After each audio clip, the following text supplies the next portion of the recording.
Bar Hive expert Phil Chandler is going to talk about the benefits of keeping top bar hives. So, Phil, welcome back. It is so nice to talk to you after all of these years that I've known you. Hi, June. Yeah, it's great to see you again. It's been a long time. You and I actually did the first online ever workshop to teach people and educate them about the benefits of top bar hives. And actually, you you have catapulted several careers for people out there who now, thanks to your blueprints, um, have a new way of life. So Great. That's great if that's the case. I mean, I put the plans out there for people to use, and because there's no way I'm going to go into production of top bar hives myself. So I'm very happy that other people are because they'll each add their own little features to them, and it'll encourage people to experiment, hopefully. so how did you get interested in this method of beekeeping? And can you actually explain the difference between top the top bar hive method and Langstroth?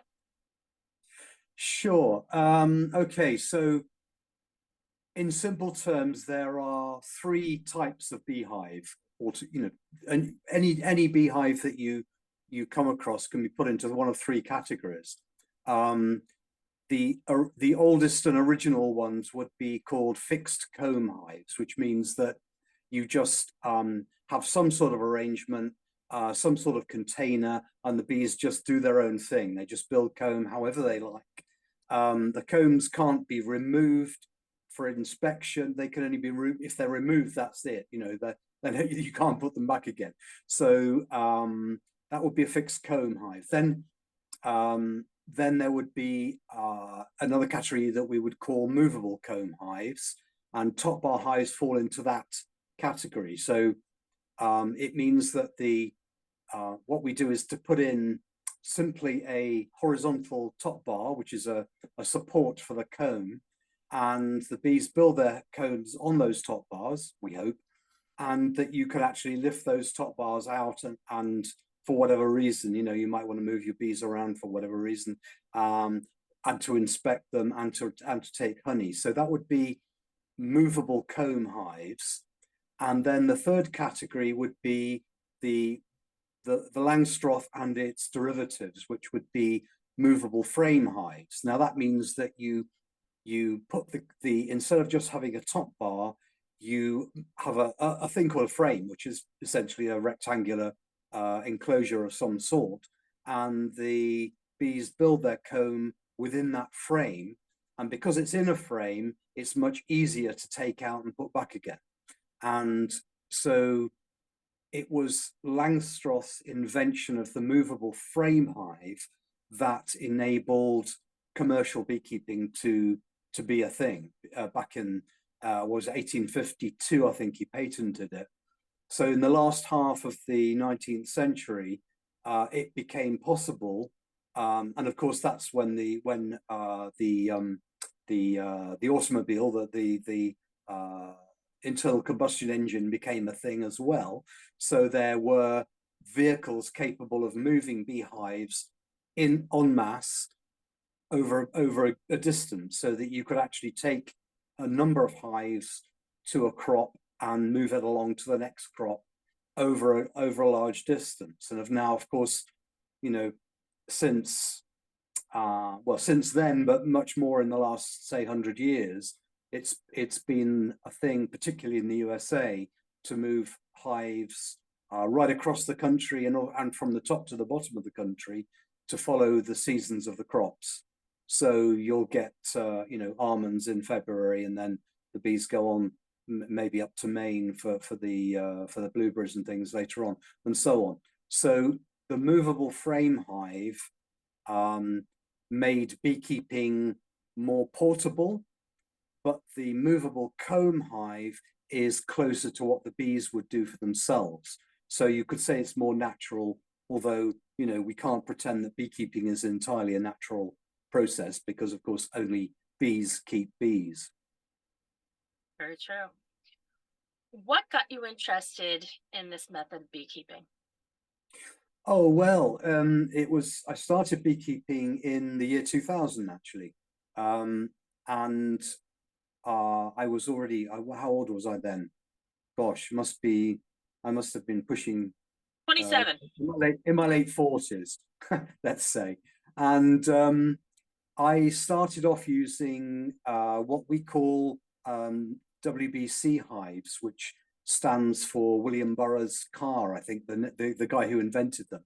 It's a derivative of the Langstroth, but it's got an extra layer of woodwork around it. So it's like a Langstroth with an extra wooden shell, if you like. Um, and I started off with two or three of those, I think. And I very quickly realized, or not realized, perhaps not quite right. I quickly got the impression that I was using what appeared to be a very complicated way of keeping an insect that has is highly evolved over many millions of years and really doesn't actually need all this complicated woodwork that we provide for it. And I started thinking, well, there's got to be a simpler way of doing this. And of course, this was in the early days of the internet, so there really wasn't much out there at all. And most all the books that I could find really only talked about, the British National Hive, which is very similar to the WBC, very similar to the Langstroth. I mean, all those movable hives are very similar.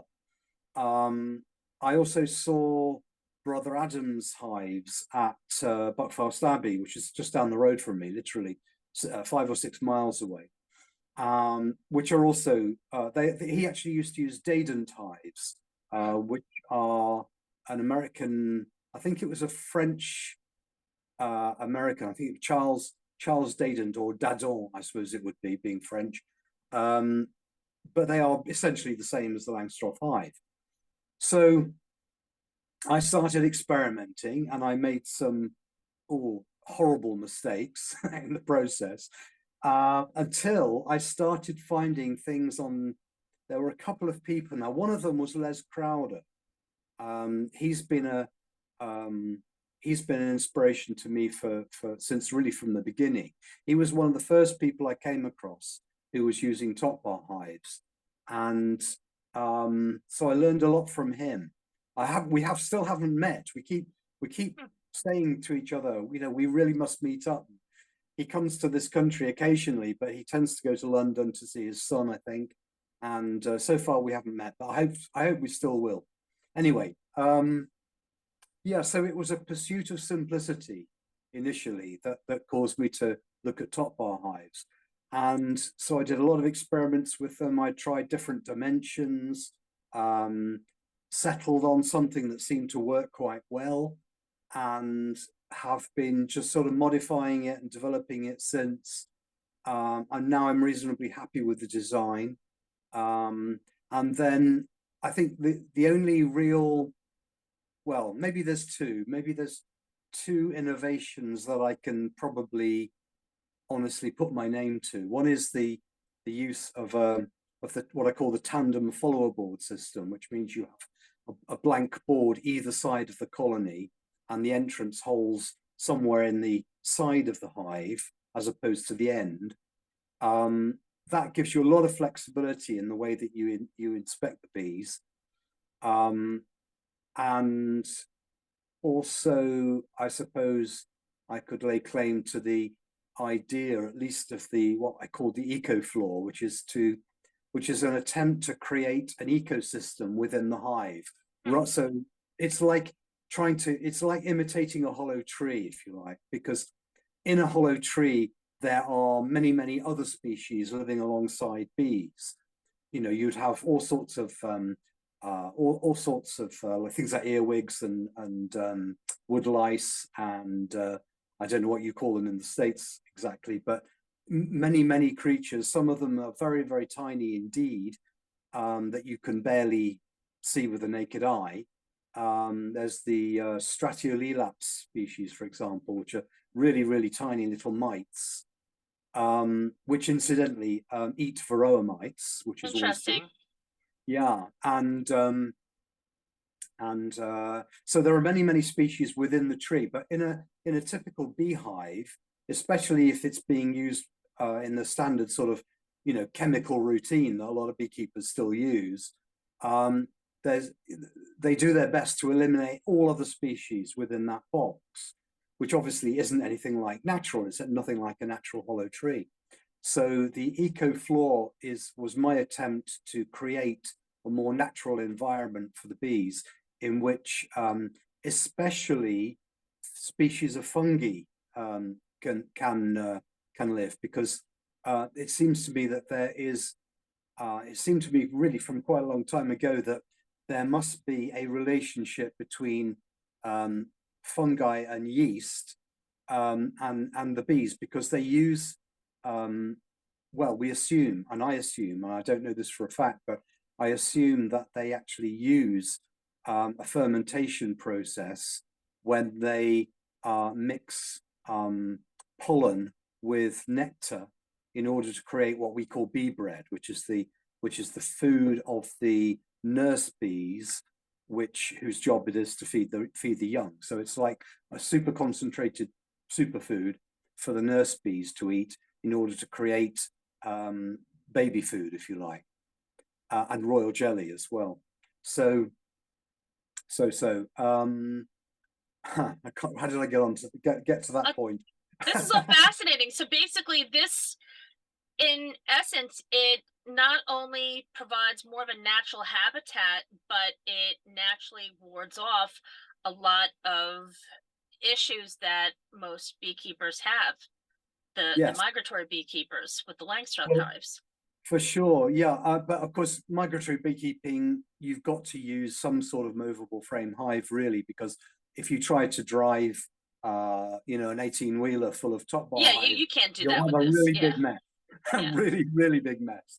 yeah, So, but of course, in order to do what they do, um, they've got to use chemical treatments, because they're doing things like transporting bees for 3 days at a time across country. Let's say from I don't know, Texas or Georgia or somewhere across to California for the almonds.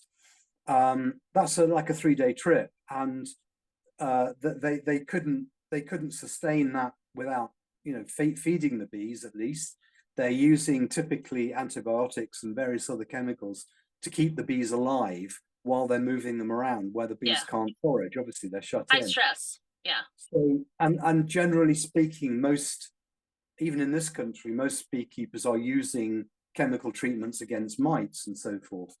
Now, any of those things are likely to disrupt the natural chemistry of the beehive. So I've got to the point where I literally use no treatments whatsoever for any reason now.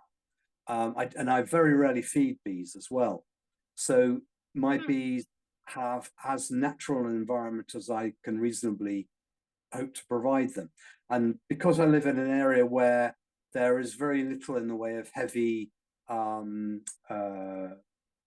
arable farming, there's very little spraying goes on around here, because it's mostly grass, it's mostly grazing. And there's very little in the way of things like oilseed rape, which are likely to have neonicotinoids on them. Yes. So I am fortunate in the environment that I live in, for sure. But I do seem to be able to keep bees without using any treatments, which is my objective. That's what I always hope to do. Do you have any advice for people that are interested in having their own top bar hives? Just some basic tips, things to avoid, so on and so forth. Basic tips.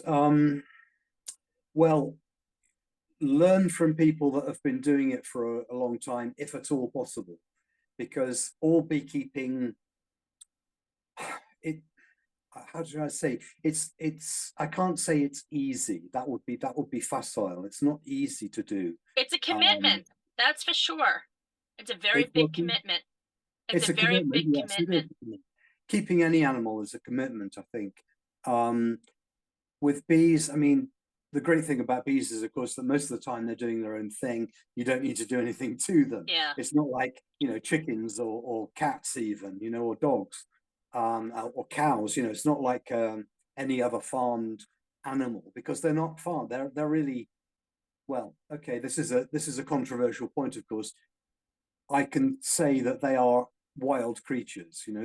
Certainly the way I keep them, that I don't do anything to specifically to domesticate them.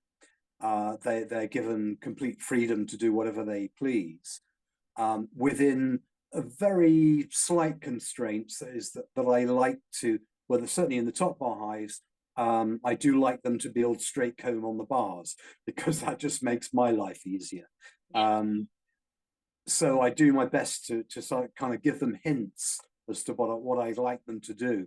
But apart from that, they're pretty much given a free rein. They live wild, as it were.